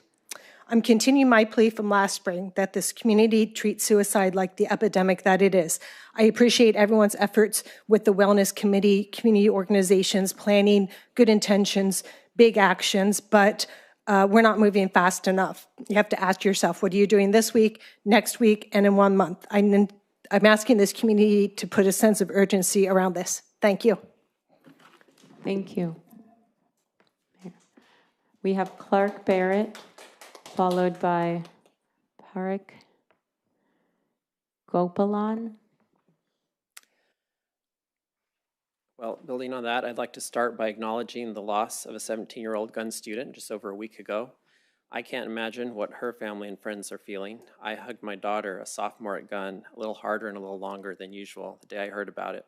It's a tragic and stark reminder of the ongoing challenge we face to ensure that we are taking care of the mental health and wellness of our students. The promise was crafted to keep this issue top of mind. How are we doing? Not well, I'm afraid. My main message tonight is about Fletcher Middle School. It's hard to imagine a more complete failure to live up to the promise than the situation there. The promise emphasized the need for a safe and emotionally supportive environment anchored by caring, trained adults. Now, imagine you are a 6th grade girl who is told by a classmate that a man accused of raping a 6th grade girl will be teaching at her school next year. It sounds like something out of a teen horror novel. Would you feel safe? Would you feel like you're being supervised by caring adults? Of course not. This is exactly what happened to my other daughter, now a 7th grader at Fletcher. Tonight, you'll hear from students and parents who are upset and distressed. I urge you to listen, resolve to stop being part of the problem, and start being part of the solution. Thank you. Mr. Gopalan, followed by Naveen. To be clear, we are not here to judge Mr. Colombo's guilt or innocence, but unfortunately, his entire story, including the assault allegations, as well as a long history of trouble with the law and problematic interactions with students, is now a matter of public record. So it should be crystal clear that a decision to put him back in the classroom with kids would strike the community as controversial at best and terrifying and traumatizing at worst. A district truly committed to the promise would anticipate this and have a plan for managing such a decision. However, the unfortunate truth is that the plan consisted of keeping it secret, denying it as long as possible, shifting the blame when the truth came out, and ultimately hiding behind lawyers claiming there's no other choice. We understand that the legal issues are complicated, but no one stepped up and said, this is going to hurt our kids if we don't handle it differently, and we will hold you accountable for that. Thank you. We have Naveen Bangala, followed by Karen Sarasanak. Hi there. My name is Naveen, and I'm one of the parents of. Can you, if you get, then we thank you. Yeah, sure. So my name is Naveen. I'm a father of a 7th grader in the same school that we're talking about, Fletcher Middle School. And my main point is, I think we're all going to talk about what has happened in the past 2 months as parents. Went through a lot during summer about the decision that we made to hire this teacher and a lack of openness there. But I'm a bit more worried about what has happened in the past 4 days. Since the school has opened, I was hoping there would be a dialogue, especially dealing with the students in the school. And what I have seen is actually very surprising, and to the extent where students are not allowed to openly speak about their, what is going through their minds. They're able to share with us at home that they're under stress, but I see that the school is not, understanding that situation. Thank you. Thank you. We have Karen, followed by Tracy Lee.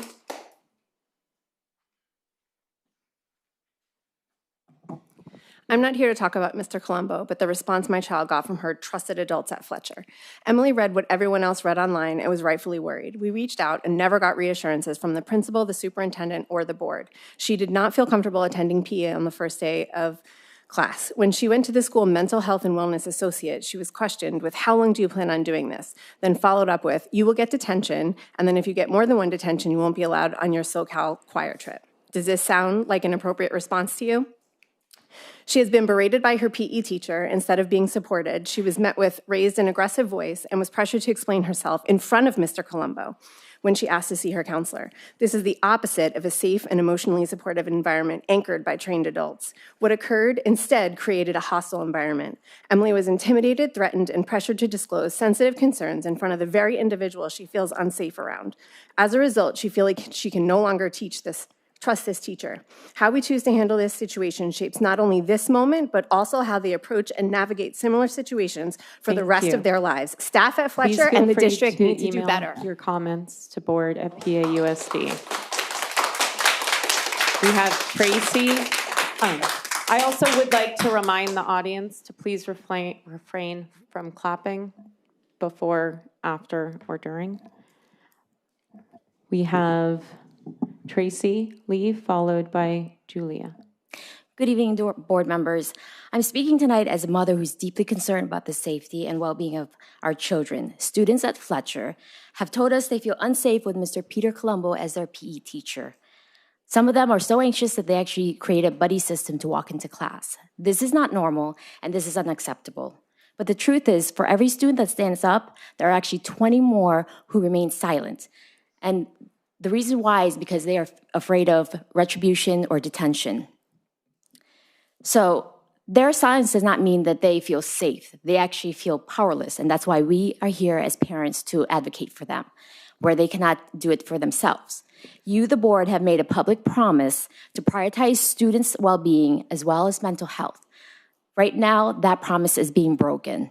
By moving forward with this placement, you're basically sending a message to the students and parents that their fears are not, it doesn't matter. So we ask you to step up and urge and follow and keep your promise with this district. Thank you. We have Julia, followed by Casey.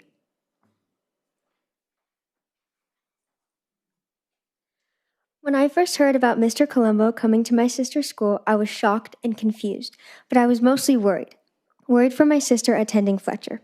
It loomed over my family's entire summer. Our vacations were filled with anxiety and fear for my sister.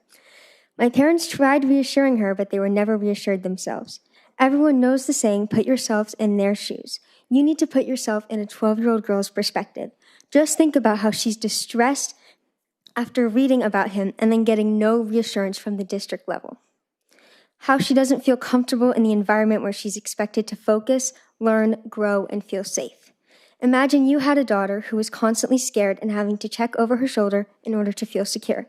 My sister and every girl at Fletcher needs to feel safe and protected at school. Thank you. Thank you. We have Casey Walker, followed by Ellison Leak.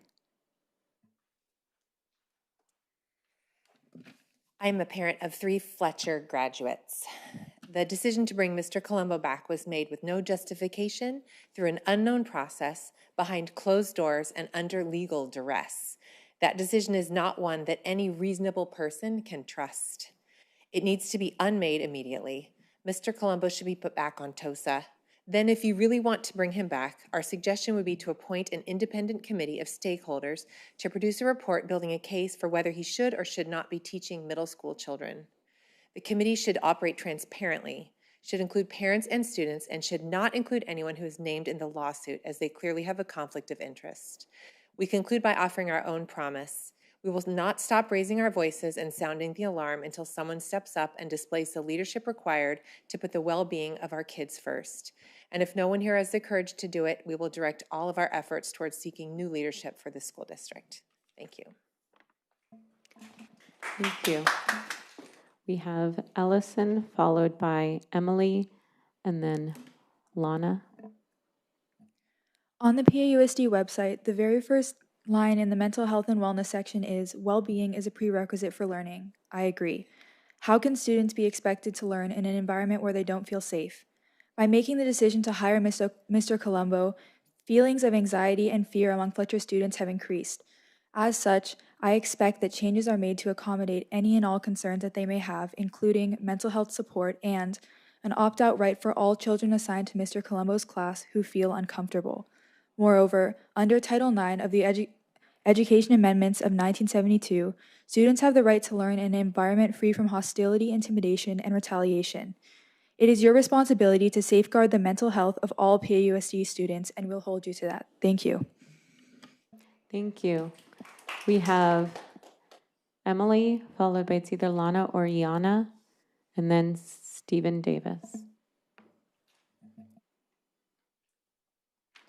My name is Emily, and I am a 7th grade student at Fletcher Middle School. All 3 days I've gone to school in PE, I have actually gone to the office because I felt uncomfortable being with Peter Colombo. While he was not my actual teacher, my concerns are still real and there. And the two times I went to class for a little bit, he was there. Yet every time I've gone to the office with these concerns, I was either dismissed or met with consequences. One specific day, yesterday, I actually went to class only to find out that our classes were combined with Mr. Colombo's. I asked my teacher to go to the counselor, but was yelled at and verbally abused by her, which made me want to cry. My concerns are important, but no one from the district or from school has told me so. What I know of Peter Colombo makes me feel unsafe in a place where I'm supposed to feel safe. And every time I've looked for help at school, I felt like disappearing. No one is helping me feel safe. Our safety is more important than some lawsuit. He has caused us a great amount of stress and tears. No kids my age should have to go through this. Thank you so much. But please email the rest of your comments to board@pausd.org. Right. Yes. But any future comments, please email us. Thank you. We have either Lana or Iana, and then we actually have Kayla next, as I wanted to get all the students. The Fletcher situation has hurt students. Many are deeply anxious and fearful. They are afraid to go to school. They are afraid to go to class. And when a few brave kids chose not to go to PE, they were threatened with detention. This is the opposite of an emotionally supportive environment. Trust has been broken, but there is a path to repairing this trust. Someone needs to step up and handle the situation like a responsible adult by putting the kids first. What's needed is reassurance that they are safe. Reassurance that has been hard to come by. The district even supposedly did its own investigation on Mr. Colombo, but somehow the results of that has been kept a secret. So how can we reassure the kids? What evidence do we have that they are indeed safe? As a student who has experienced inappropriate behavior from a teacher at a young age, I only wish I had an adult who I could trust and believe in. You are responsible for the decision you've made, and you will forever have to live with the consequences. Thank you. Thank you. We have Kayla, followed by Stephen Davis, then Rich Lee. Okay, that's totally, yeah, that's fine. So then we'll go to Stephen Davis, Rich Lee, and then Kayla.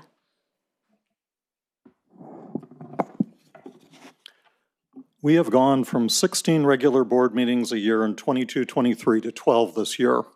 I don't think this was intentional, but should be a serious concern to everyone as transparency, oversight, and insight into district operations are lost when we reduce the number of meetings. The board has substantial responsibilities to just keep the light on: budgets, union negotiations, state-mandated reporting. These all take a lot of time and are non-negotiable. As we reduce the number of meetings, everything else gets squeezed out.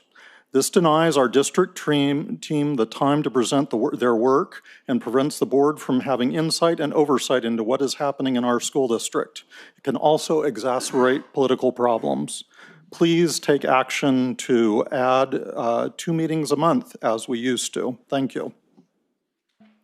Thank you. We have Rich Lee, followed by Kayla if she is back. If not, we will get back. Hello, members of the school board. My name is Rich Lee, and we heard a lot about mental health and also the Palo Alto District Promise. And I'll share my experience with you guys for the past 4 months, along with about 200 parents and students.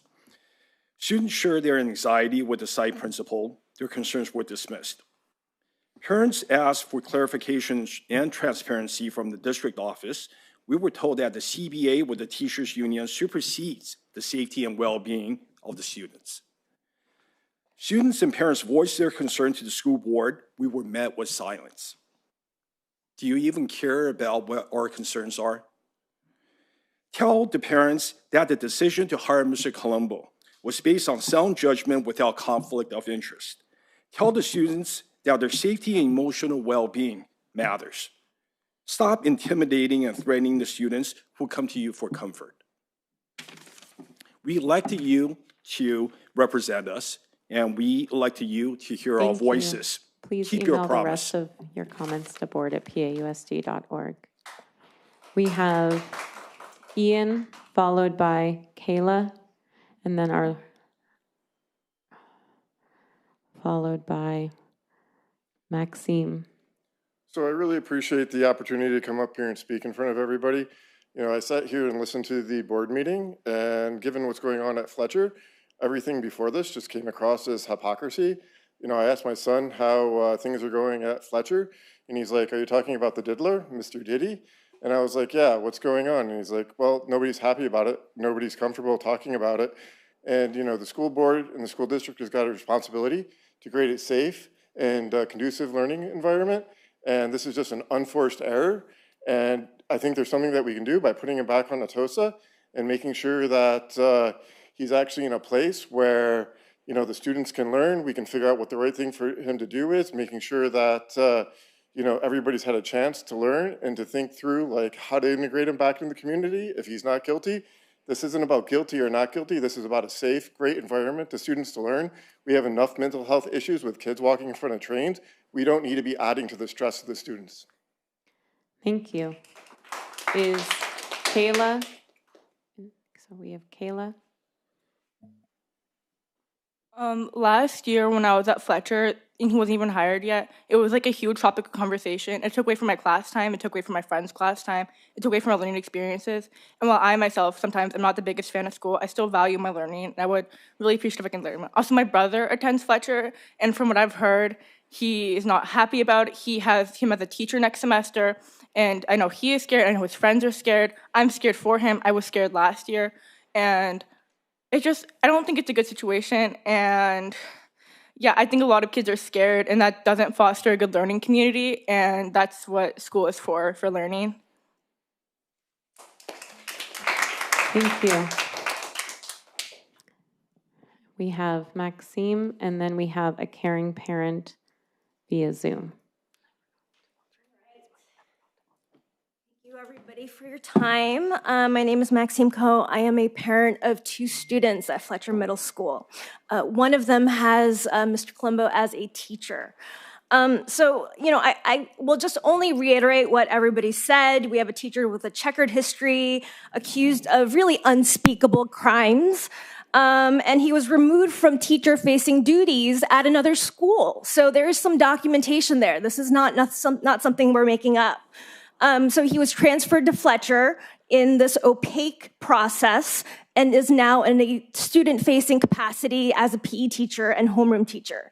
Now, I find this situation really unsatisfactory, and I am only one of over 200 parents who find it unsatisfactory. I understand that he is in this union contract where he has a so-called right to a job, but our children equally have a right to a safe learning environment, and my son does not feel comfortable. Thank you.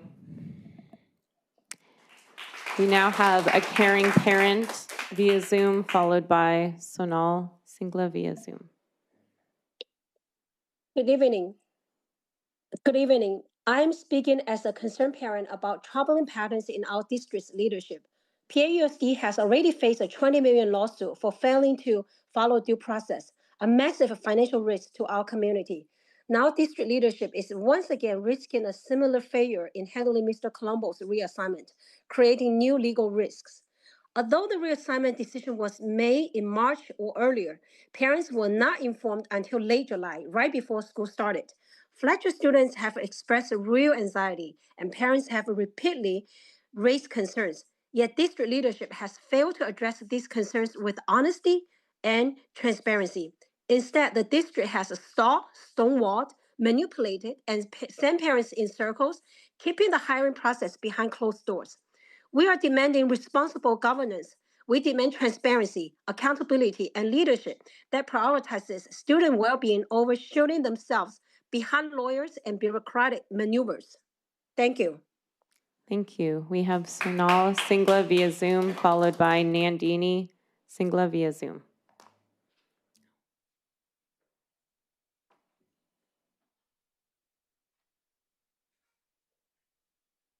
Hi, can you hear me? Yes. Okay. I'm here to express my anguish at the situation our kids are facing at Fletcher Middle School vis-a-vis PE curriculum. Due to appointment of Mr. Colombo, the kids are fearful to attend the PE class. It's the opposite of what our schools are supposed to represent, a safe place for our kids. For kids, perception is reality, and regardless of what courts have ruled, the presence of Mr. Colombo on campus is stressful for kids. I urge the board to uphold your promise towards the students and return Fletcher to a safe environment, both in reality and perception. Thank you. And now we have Nandini via Zoom.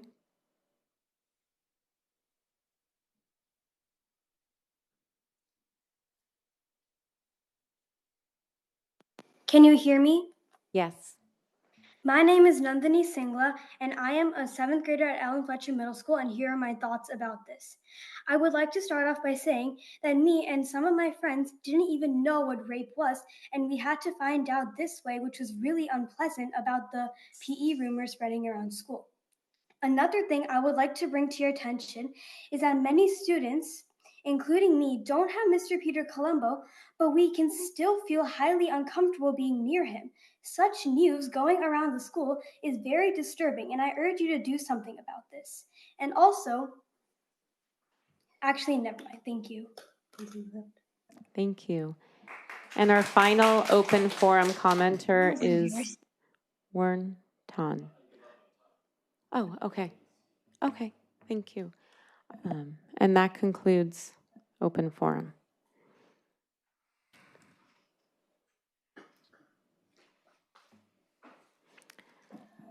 We now move on to discussion items, staff presentation.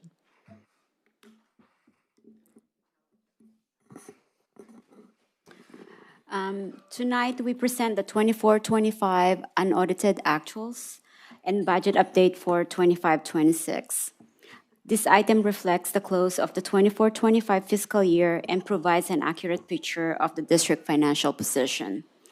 Ms. Jennifer Guidry, Director of Fiscal Services, will be presenting tonight for the final outcome of the 24-25 fiscal year, along with the key updates to the 25-26 budget.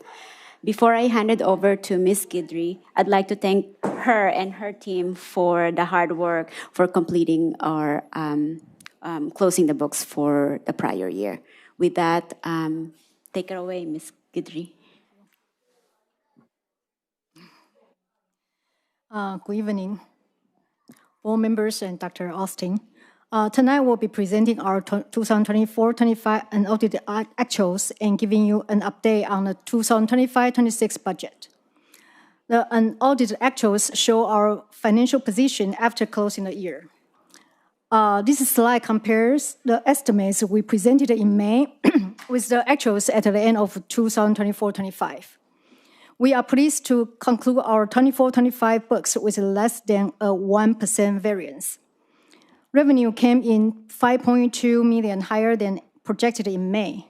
A breakdown of this increase is on the next slide. Expenditures were $1.9 million higher than projected. As a result, the excess of revenue over expenses is $3.2 million higher than we reported in May. Looking at revenues, the biggest changes are in federal funding, GSB 87, GSB 31, rental income and interest. Although federal revenue appears lower than the May estimate, the actual grant amount is unchanged. A special education budget plan of $454,000 approved by the state in spring 2025 will be implemented in 2025-26, and the revenue will be recorded accordingly. GSB 87 and GSB 31 are accounting entries required under governmental accounting standards. In addition, high interest earnings and strong rental income collected in May and June added about $2.1 million. On the expenditure side, the largest increases are in certificated and classified salaries. Salaries for contracted staff were budgeted, but time cards were more difficult to project. These increases include a surge in time card submissions in May and June, teacher stipends, and vacation payouts for classified staff who took early separation from the district. Our ending fund balance is $103 million. After setting aside non-spendable, restricted, and committed funds, side carryover, and a state-required 3% reserve, the unassigned balance is $39 million. We also provide a 5-year projection to give a longer-term view. The projection through 2028-29 shows structural deficits. However, because the projection is based on conservative revenue growth assumptions, we are confident that our strong ending balances will continue to support ongoing operations. For 2025-26, there are some important updates. 2 new grants have been added, $3 million for the Student Support and Professional Development Block Grant and $1.6 million for the Residency Grant. In addition, $7.6 million from state, local, and federal grants received in 2024-25 has been deferred and will be spent in 2025-26. On the expenditure side, we have added 8.35 FTE, about $1 million in costs. Most of this is to cover paid leaves of absence so that we can maintain the same level of support for our students. The $7.6 million in deferred revenue has also been budgeted as expenditures in 2025-26. The last slide shows our budget checkpoints for 2025-26. We will continue to closely monitor the budget deficit. The first interim report will be presented in December and the second interim report in March. Between February and May, we will work on 2026-27 budget development leading up to the adopted budget in June. This concludes my presentation on the 24-25 unaudited actuals. I want to thank our physical team for their hard work over the summer, and also our CBO Sharon Yu for her guidance in preparing this presentation. Thank you. Thank you. I do not see any public comment. So with that, colleagues or student board members, any comments? Comments? Okay.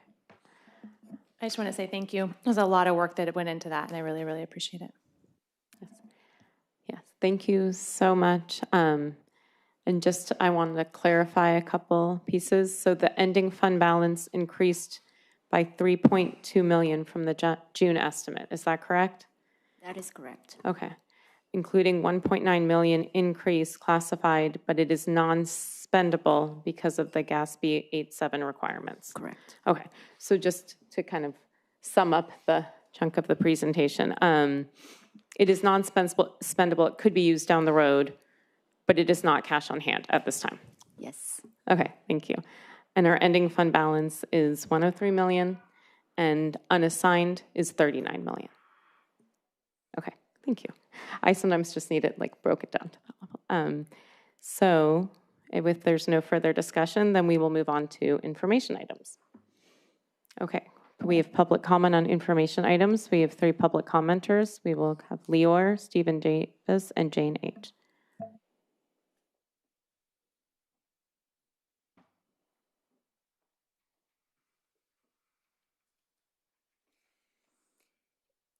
So it's clear overall, looking at the secondary student performance report, that our students are doing well academically. About 86% of the grades are A's and B's, so that's a high bar of success.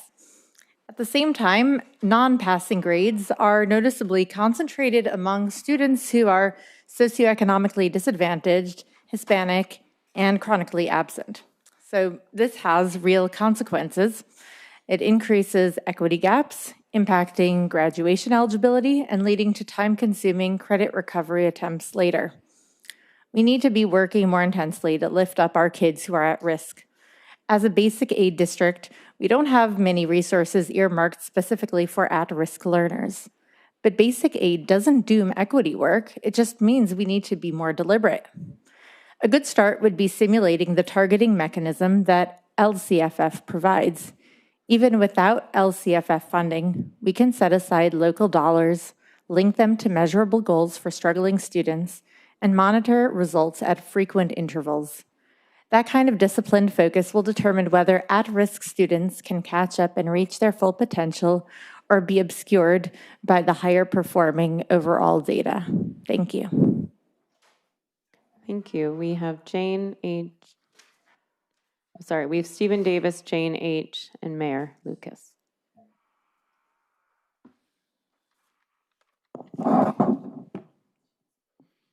This is also on the secondary student report. 8th grade math continues to be a problem. This was true last year, it's true this year. And green D's and F's. When is this going to be on the agenda to discuss? They have the most D's and F's in the district, yet are about half the size of the other middle schools. And no one has rates of D's and F's like they do. There is no reporting on non-passing grades for students with disabilities. 90% of students with disabilities get grades, and we report on virtually every other demographic group in these reports. All of this should be on the agenda for discussion. The math problem was present last year and was actually highlighted by Trustee Siegel and was never discussed, and apparently so were several of these other issues. It looks like there was no meaningful improvement from fall to spring, which raises concern about also the effectiveness of our current interventions. And then a quick comment on item E, the public records. Just a curiosity that I hope someone cleans up is there are 4 open public records requests from the years 22 to 24. Why? And either they should be closed or dealt with. Thank you. Thank you, Jane H. And then the last commenter is Mayor Lucas. Stephen always says it well, but regarding item 9B, as Stephen Davis has said many times before, it's always more helpful to have historical data to really get an accurate picture of how we're doing as a district. I'm going to assume that the trends were that if the trends were positive, that they would be reported as such. From my observation of the DNF reports from the past 5+ years, I'm going to state that I believe that the numbers are pretty static. But for the change from Fs to just as worrisome increase in the no marks, which is basically an F without a GPA consequence. But since the importance in learning is not the GPA, this is evidence that the #1 school district doesn't care about all of its students because there's no excuse for these results. It's also interesting to note that when the district can screen out for excellence, as we do for PAMC, that results are great, but it begs the promise of equity when the struggles are typically attributed to things beyond the individual student's control. Going back to 9A, I just wanted to say, I wanted to applaud the junior Rise Up efforts for the SED students. That's really great. But I also wanted to bring attention to the summer, as in past summers, that there have been gaps in the offers of credit recovery. And I would ask that that it continues to occur, especially in light of the systems that are mentioned in 9B about how they can catch everybody down to the minutia. And it just makes me wonder why the significant costly human resources that are involved in presenting the report can't get to every student. Why aren't we offering every student who needs credit recovery? And multiple years have gone by and have not had an offer. Thank you. And our final commenter is Mayor Lucas. I'm tangentially referring to the secondary student performance report. What my comment is related to is I worry about the impact of the level of stress in Palo Alto schools, the mental health, the 2 students that we lost in just this year. And I worry very much about how that affects students' academic performance, especially students that might be at risk and perhaps aren't in the sort of high academic success categories. We need to make sure that they feel that they are strong students. I've heard too many students say, I'm not one of the smart kids, and it breaks my heart every time. And that creates mental health problems as well. So I don't know how it can get worked in, and I know it's a data point that's hard to find, but somehow all this mental stress affects students' grade performance and how they feel about themselves. And I wanted to close with a note that someone in this room tonight handed to me, and I got a similar note when I spoke in the spring. And this person wrote, "Thank you for talking about our district's suicide problem. As a student at Gunn, it means a lot to know that the community is with us and aware of the issue. And I implore us to remember that we are saving students' lives by focusing on mental health. So please, please let every student know that they care and that you're thinking about it. And I understand that it's a hard topic to talk about, but as a non-trained professional, I can tell you that if you don't talk about it, you're doing more harm than talking about it. And if you want to break the stigma, we have to find ways to talk about it. It can't be more comfortable for me to get food trained because I had cancer, but yet when my son tried to die by suicide, I was too embarrassed to tell people because I didn't want them to hold it against my other children. Thank you. Thank you.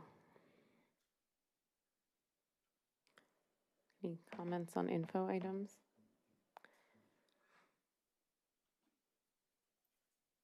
If not, then the meeting is adjourned.